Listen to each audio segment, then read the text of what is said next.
All right, let's talk about AI. But today, we're going way beyond just chatting with an AI. We're going to get our hands dirty and look at the actual blueprint for building real-world products with generative AI. And it all starts with the moment that made this all possible.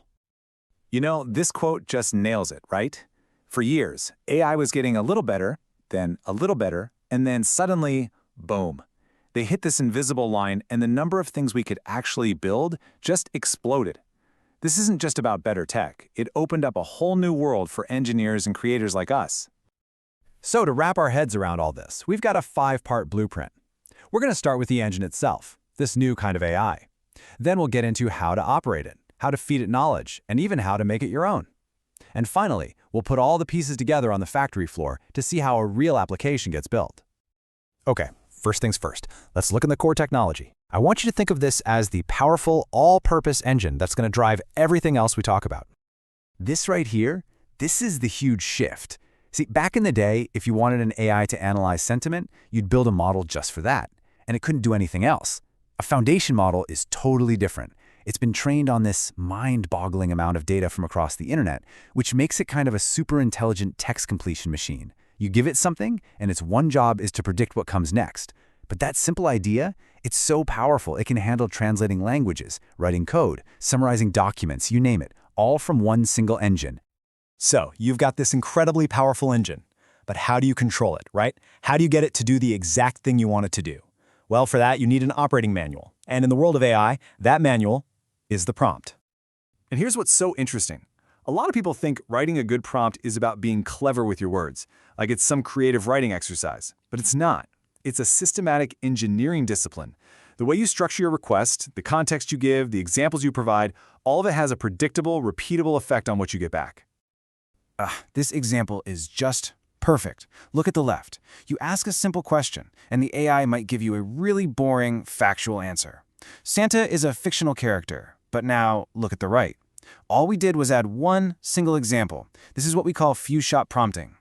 By showing it how to answer a similar question about the tooth fairy, we've taught it the persona we want. The model gets it. It understands the game we're playing and gives us the exact kind of answer we were hoping for. And it's not just about the style, it's about the structure, too. On the left, the model gets all chatty. That's slow. It costs more money to generate all those words, and it's a real pain for another piece of software to understand. But on the right, by showing it a clean format, we engineer the output to be just one single word. And that's the crucial part. This makes your AI faster, cheaper, and way easier to plug into a bigger system. Okay, so prompting is great for controlling the model, but these foundation models have a huge problem. Their knowledge is totally frozen in time, and they definitely don't know anything about your private internal company data. So we've got to connect them to some kind of live data feed. I mean, this is the question for pretty much every real business use case, isn't it? How are you supposed to build a customer support bot if it doesn't know about your latest product updates? Or an internal search tool that can't look through your company's private documents? The model's built-in knowledge just isn't going to cut it. And the answer is a technique called Retrieval Augmented Generation, or as everyone calls it, RAG. This is pretty much the main way we ground an AI in facts. Instead of just hoping the model remembers something from its training data, we go out, we fetch the relevant info from somewhere else, and we hand it to the model right when it needs it. And the process itself is actually beautifully simple. First, a user asks a question. So we retrieve the most relevant documents from our knowledge base. That could be your company wiki, product manuals, anything. Second, we augment the original prompt by just stuffing that new information right into the context window. And finally, we ask the model to generate an answer using that fresh, timely info we just gave it. It's like giving the model an open book test every single time. So RAG is fantastic for grounding an AI with new knowledge. But what if you need to change its fundamental behavior or its style? Well, for that, we can't just feed it information. We actually have to pop the hood and retool the engine itself. And that process is called fine-tuning. Now, with this, we're not just giving the model info in a prompt. We're actually updating the model's internal wiring by training it on a whole new, specialized set of data. This is how you take a general-purpose model and turn it into an expert in a specific field, like medicine or finance, or how you give it a really unique personality. Now, what's really cool is that you've basically got 2 ways to do this. There's full fine-tuning, where you update every single one of the model's billions of parameters. It's super powerful, but man, it requires a ton of data and really expensive computer hardware. But then there's this much more efficient method called PFT, or parameter efficient fine-tuning. The most popular kind, called LoRa, basically freezes the huge original model and just bolts on these tiny little adapter layers that are easy to train, and you get almost the same results for a fraction of the cost. And honestly, this is a total game changer. PEFT makes it practical for almost anyone to create and manage whole fleets of specialized models. You could have one model fine-tuned for your marketing team, another one for your legal team, and a third for customer support, all starting from the same base without completely breaking the bank.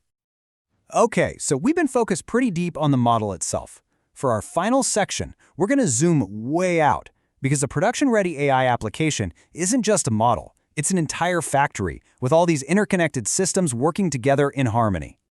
This is the huge leap right here. It's the difference between a cool demo you build on a weekend and a real product that thousands of customers can actually rely on every day.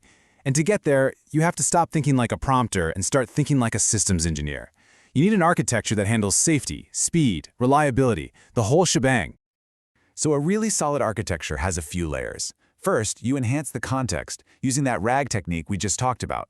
Then you add guardrails. These are safety filters that check what the user is asking and what the model is saying to catch anything weird or harmful. Then you might have a model router, which is like a traffic cop that sends a simple question to a cheap, fast model and a complex question to a big, powerful one. And finally, you add caches to store the answers to common questions, which makes things way faster and cheaper. Every single piece plays a critical role. And this quote from the engineering team at LinkedIn, it just perfectly sums up the reality of building for the real world. Getting a demo that's about 80% good, that's the easy part, and it can happen fast. But that last 15%, the part where you handle all the weird edge cases, make it reliable, and get rid of those pesky hallucinations, that's where the real, difficult engineering work happens. It just takes time and discipline. So yeah, AI engineering is hard. It's a complex, multi-layered discipline, and it is so much more than just writing a clever prompt. But the good news is, now you have the blueprint. You've seen the whole assembly line, from the core engine all the way to the factory floor. So the only question left is, what are you going to build with it?